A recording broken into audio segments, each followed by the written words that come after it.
All right, Nico, can you say, welcome to another episode of Healthy Births, Happy Babies? It's a happy episode. Happy babies.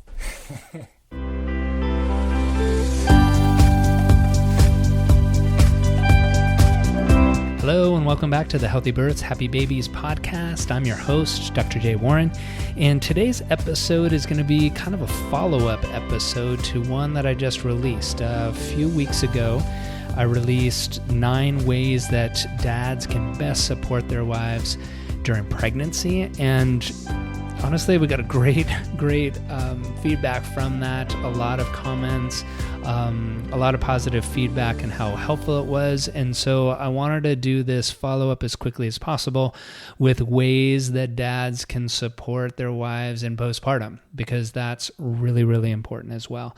But before I go into that, I wanted to share a quick story and a request.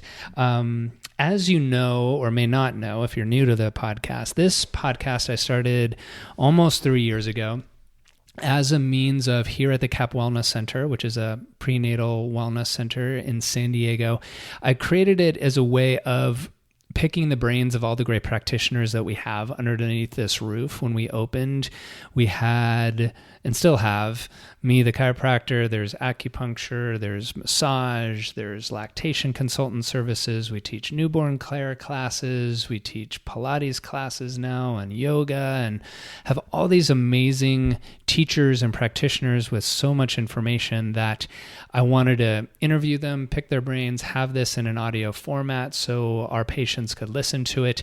And it just so happened that a great way of archiving all of that was a podcast. I threw it into iTunes, and as iTunes is, it goes all over the world and people really gravitated towards it. So as the show got more and more successful, I was able to invite all of the amazing people that I've been able to interview over the last years, and I learned so much.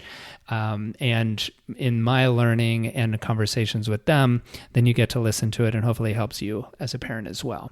And in the natural birth community, whether it's in pregnancy, birthing, postpartum, early childhood development, there's lots of people, practitioners that are listening to the podcast and passing it on. And the story that I wanted to share with you that was really special is last week, there was a woman who stopped by the CAP Wellness Center. She's a listener of the podcast.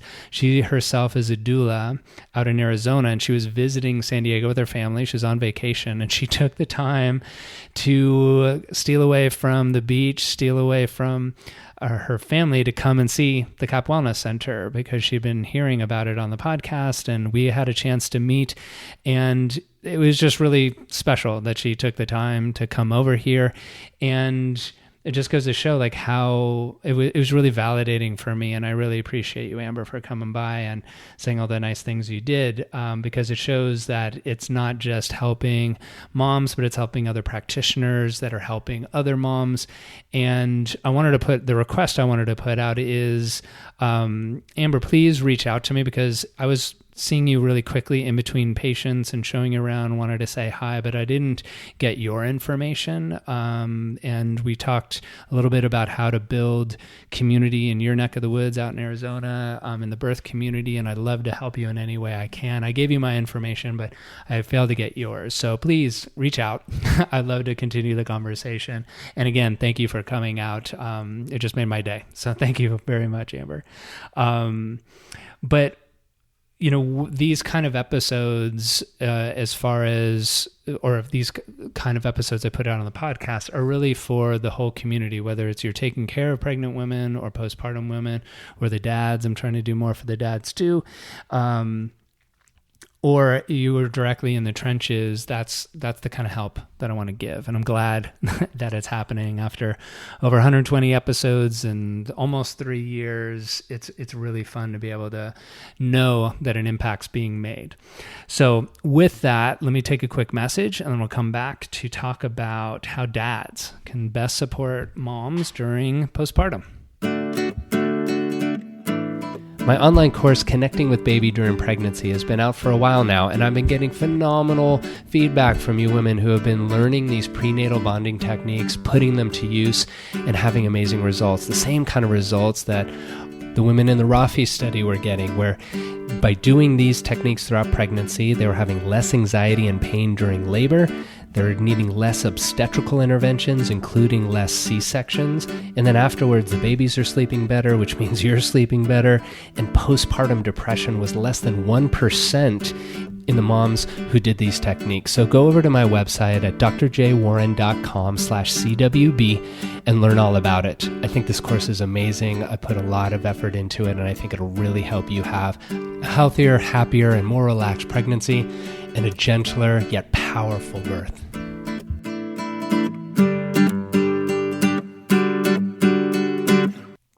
All right, so today's episode is going to be ways that dads can best support moms during the postpartum period.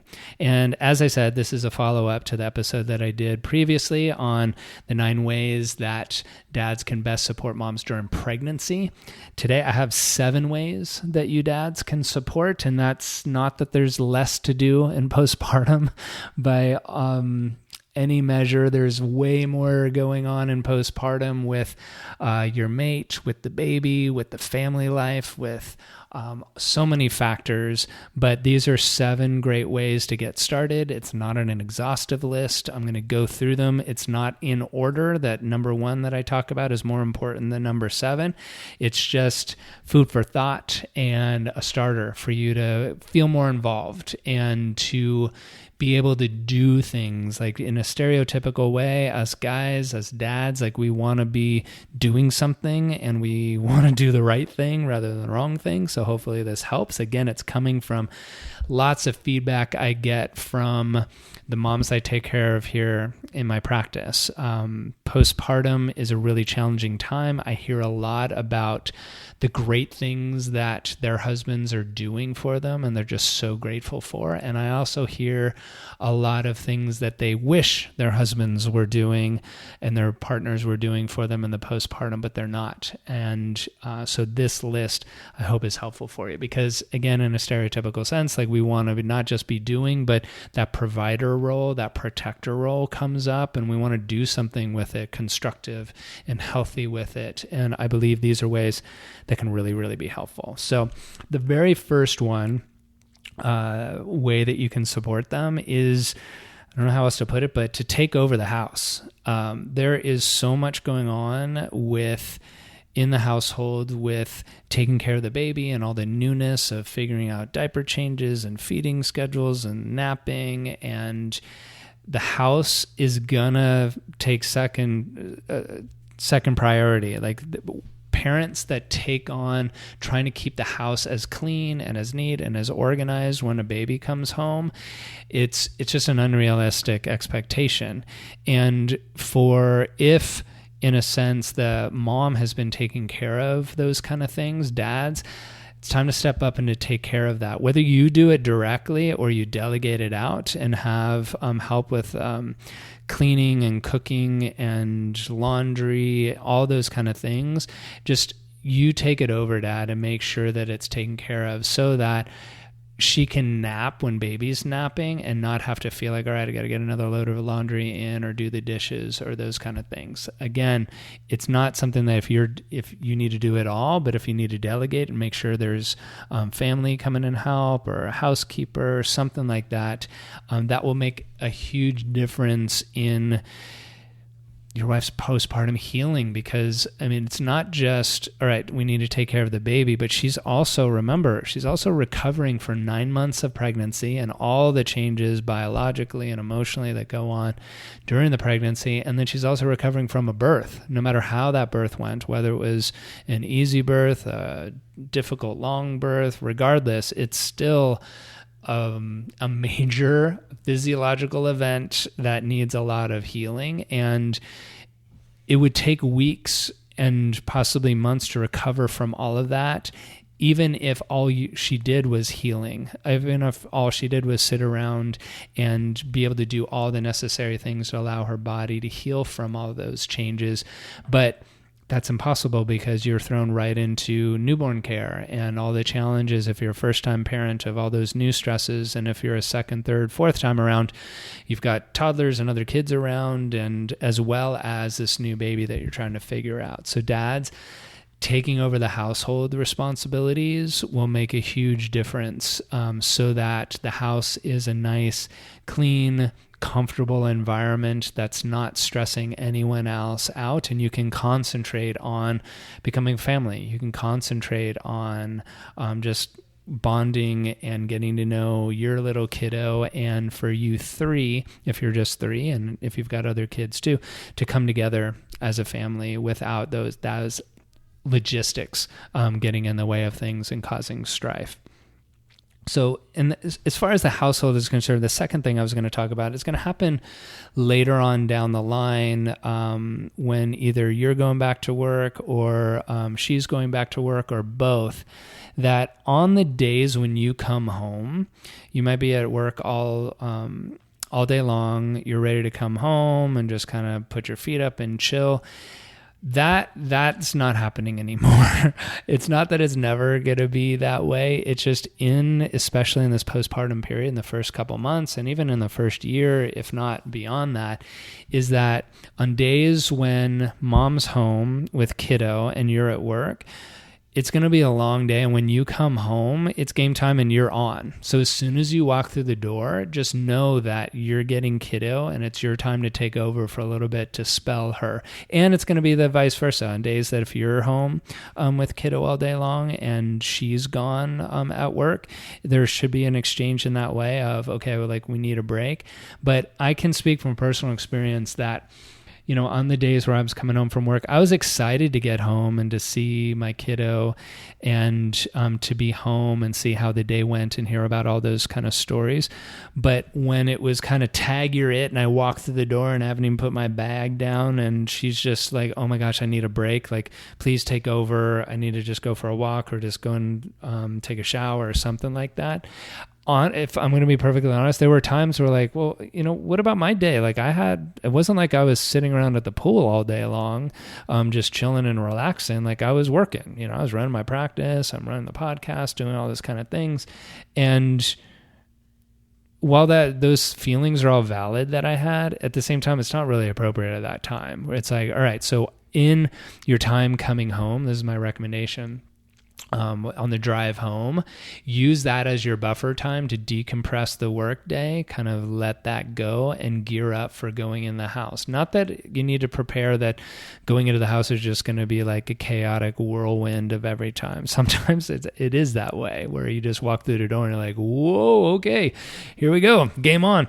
So if you're prepared for that and not bringing in like, well, hey, what about me? Like, I want to unwind for my day type of thing. You'll have that time, but if you can go in without the expectation of it, that'll make a huge difference so that she can have some relief. That'll make a big difference. I can speak from experience too on the other end when things settle down and Nico got a little older, the way that it works for us, like when I come home is, and the same for her, is I walk through the door, say hi's, you know, catch up on the day for a couple minutes. And then the ritual was, okay, go change. And so I change out of my work clothes, put on like evening clothes stuff, more comfortable stuff. And then when I come back out of the bedroom, then, you know, it's a household time. And usually when I'm coming home, it's toothbrushing time, wind down, bedtime stuff. So going in with the expectation of, all right, here I am, I'm here to take over, what do you need, is a great support for her so that she can have a spell. The third thing that I would recommend to you to be able to support her in postpartum is for you to have your own time with the baby. Now, this is kind of more of a supportive, good strategy for you as a family going through this postpartum time, or the fourth trimester, as we call it, those first 3 months afterwards, is for you to have time with the baby to bond and to learn and to do these, all the things that's involved in taking care of a baby, for you to be able to, you know, start having a relationship with your baby. And that will, and the next one is to give her time alone. So you're having time alone with the baby, then she can have time for herself. So a big complaint and a big communication problem and a source of stress between couples that I see when I'm seeing new parents in my practice is the if mom's doing the majority, obviously most of the feeding, if they're breastfeeding, but, if they're bottle feeding, then dads, you get to help out with that, and doing a lot of the work of the baby care stuff in a traditional sense, there's a tendency of dads either not getting the space to be able to figure out how to do things because mom swoops in and says, oh, this is how to do it this way, do it that way. And dads hopefully can be in the space of, okay, that's helpful, like you're teaching me how to do it. But sometimes, and what I see is it can breed resentment of like, hey, let me figure it out myself. Like I want to get good at this, but I need to figure out my own way. And we as parents, dads, moms, we do things differently. There's going to be times where the soothing techniques, if you will, or the ways that dad soothes baby works better than what mom has that evening, and vice versa. There are going to be times where, like, no matter what dad's trying, it's just not working, that mom's got the touch. But we have to, as dads, learn how to soothe and what our touch is and our way is, and baby needs to learn those dad ways just as much as baby needs to learn the mom ways, and mom needs to learn her ways. So in that third way of supporting moms is for you to really kind of create the space of wanting time to be alone with the baby, to, if it's as simple as like practicing diaper changing or, doing feedings if there's bottles, whether it's pumped or you're doing formula or whatever it might be. But then also just doing play and doing, down for naps, those kind of things. Like those are important things that both the mom and dad need to do. And if you take the lead on it and say, hey, I want to be with the baby, you take time to do your own thing, then you're going to have those skills built. But then also that's going to carve time. And the fourth way you can support her is for her to have her time alone, away from kiddo. And most new moms don't want that time alone. Depending on your spouse's personality, they may need more alone time or not want alone time, but a lot of new moms just feel they can't have new time, that they're supposed to be around baby all the time. So the more you can encourage them to have time with their family, time with friends, away from the baby, again, gives you time to have time with the baby, but it also allows them to just, they might be talking about the baby, but at least time different where they don't have baby in arms all the time. It gives them a nice break. And when they come back, they'll be that much more rejuvenated, and it just makes things go a lot smoother. And the way that time, if you give your spouse time to go away to go out to dinner with friends or coffee with friends or whatever it might be, just time for her to have alone, she'll enjoy that time alone and get a lot more out of it if she's confident in you being able to take care of kiddo well. So you need to practice that. And that comes back to that third. So I think I hammered that point home, that have your own time and give her own time alone as well are great support mechanisms. The fifth one is really, really important, kind of very inclusive. I'm going to break it down into pieces, but the fifth one is be really sensitive to her being a new mom and how challenging that is. So that doesn't mean just in technique wise, as far as, breastfeeding is a perfect example. Breastfeeding is a completely natural thing, of course, but it's a learned skill. It's learned by mom and having techniques and learning how to do it in the first couple of weeks. And it's learned by the baby. So it's a learning process. And the majority of women have challenges in the first couple of weeks with breastfeeding. And there's a lot of pressure they're putting on themselves that if they're not doing it perfectly right away, that they're not mom enough, they're not woman enough. Those kind of things can be very challenging and emotionally stressful. So being sensitive to that, and I talked about that in the pregnancy podcast, of ways you can support is to attend the breastfeeding classes and to learn about it so you can support her through those things. But again, with all the different things about being able to soothe, being able to get baby to sleep, moms take on a lot of pressure, and if they're not doing it perfectly, there's a lot of guilt there. And the more sensitive you can be around their learning it just as much as you're learning about it will allow you to be a support rather than another source of criticism. You really want to create a space where you're learning together, you're a team, and you taking the lead of learning your own ways of being dad to the parents, good for the baby just by itself, but also supportive for the family. But then also being sensitive to that. All right, she's a new mom. There's a lot of pressure she's probably putting on herself. She's probably hearing tons of advice from everybody about how you're supposed to do it, whether it's from her mom or your mom or friends and family that seemingly have it figured out. And, she might be feeling she's always doing it wrong. It's just really important to be that support. And again, like with sleep deprivation and recovery from 9 months of pregnancy and the birth, all of these new things can be extremely, extremely taxing. Postpartum, there's a lot of hormonal balancing that's going on, and not that you would attribute everything you're just being hormonal. It's very real. I mean, there's a lot of high emotions, and it's a high stress time. So getting back to normal is something that a lot of dads complain about. And again, it's a new normal. If this is your first kiddo, family life is now different. It is that way. And you'll get back to and incorporate those things that you as a couple really loved in time. But this postpartum time, the first 3-6 months, even the first year is a big adjustment. And, you're finding out what your new normal is a process that you as a team, I encourage you to figure out of what's good balance of family time versus alone time, and you, dad, getting your own time to go do the things that you like, that fill you up so that you're full when you come in with family life. And the same thing for her, as I just talked about, giving her time and space to do the things that she likes. So it's not just parenthood all the time. And that's not a bad thing. We love being parents, but we also need to do those other things as individuals so that we can be great parents when we're parenting, because we're filling ourselves up with those things that we enjoy as individuals and as a couple. Those things are really important.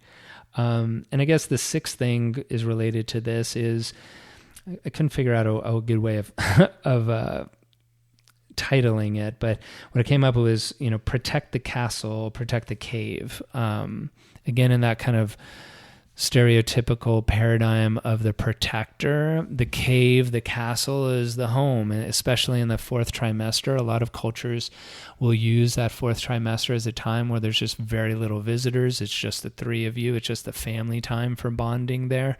But especially in this culture, meaning American culture or this day and age, I don't know what it is, but there tends to be a lot of goings on with the new baby. Everybody's excited to see the baby, of course. That's your family. It might be the first grandkid, the first nephew or niece, and everybody's excited, and they're excited for you, and they want to visit and celebrate in that. And the friends and family, the same kind of thing. And that socialization is really good, and being part of a community is really good, but having a lot of visitors over can be really overwhelming. So in that protector role, if you can try to do everything you can to kind of insulate the family for a period of time while you get your bearings and, your spouse gets settled into, motherhood, as well as allow her body to heal and recover and get rest, that's going to make a huge difference. So sometimes when that advice is given, whether it's the dad or the mom, they'll say, okay, well, let's just have everybody over at once. We'll have one luncheon or one dinner, get everybody done with at once. And that does not work. That's more overwhelming because you've got all these people, everybody wants their time with the baby, everybody wants to hear the stories and everything. And that's way more stressful than if in a protecting the castle type of thing, you're just having one person, one set of people over every couple of days if you have a lot of people that are wanting to visit. And I'm not saying that you can't have anybody in the house. That can be really healing and fun to have your close friends over there. But going back into like, well, we're really social people, and a couple weeks in postpartum, like we're going to go back to like doing all the things we do, going out to dinners and seeing people and having people over and dinner parties and stuff. That's just, again, new normal. It's not going to be like that right away. You'll get back to that later on, but it's really important for you as a family to start off things as calmly and as healthy as possible. And limiting visitors can make a huge difference, again, because of the sensitivity of both you as a dad. I don't want to ignore your sensitivity as a dad to doing things right and, being a good calmer and a provider and all those kind of things. But having more visitors over, everybody's going to put their 2 cents in, and the 2 cents is coming from love, but at the same time, it's just too much. So if you've gone through that during your pregnancy, everybody's got recommendations already for parenthood, and it can be overwhelming. So it's a good time when you're in that postpartum period to just hunker up and to just know, okay, for these next few months, we're just going to lay low and just spend time with the baby and get to know each other.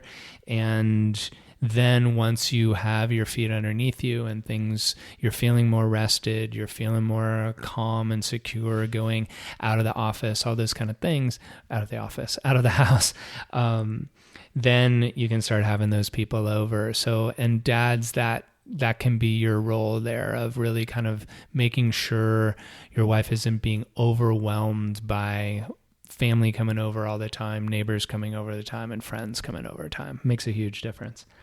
So that was number 6. Number 7, the last one. It's the same as the last one on the list of the pregnancy dads, is keep rubbing her feet. Keep rubbing her feet. It's just such a nice, nurturing thing to do. It's de-stressing. It's a way of you two kind of unwinding, you being able to rub her feet. It'll make her feet feel really good, and it's, again, nurturing, but it's a bonding time where you guys can just like sit and goo gaga with the kiddo, or if kiddo's asleep, you can talk about the day and funny things that happened, or if there's stuff that comes up that needs to be talked about and processed, you can do it at that time. But it's much better to process like what the in-law said or what the neighbor said or what happened with a screaming baby for an hour during the day. It's much easier to process that when you're rubbing her feet. So keep doing that, Dad. All right. So I hope these things are helpful. It's, again, a list of things that I've been hearing over and over and over again in my practice that can be helpful. And again, it's not an exhaustive list. Like, share with me, like people have done with the pregnancy, things you would add to that list or edit, or have something that you would like to correct, or that didn't work for you that you want to expand upon. It's all about helping. I don't want to be right about this list. I just want it to be helpful so that dads can feel more involved. They can be doing things that are actually constructive and helpful, rather than spinning the wheels thinking that that's something that would help, and it might not necessarily be hitting the mark. All right. So comment and post, reach out to me through Facebook or through email, and I'd love to hear your feedback. And again, dads, keep up the good work. It's a really fun adventure. It's a really fun time. Moms need a lot of support, and from what I've heard in my office, they don't ask for as much help, nearly as much as they really need it. So just open that dialogue and ask how you can help, and what's working and what's not, and how you can improve. And that's just going to allow your whole family life to be happier and healthier. And that's what we all want, right? All right. So until next time, take good care of each other. Bye-bye.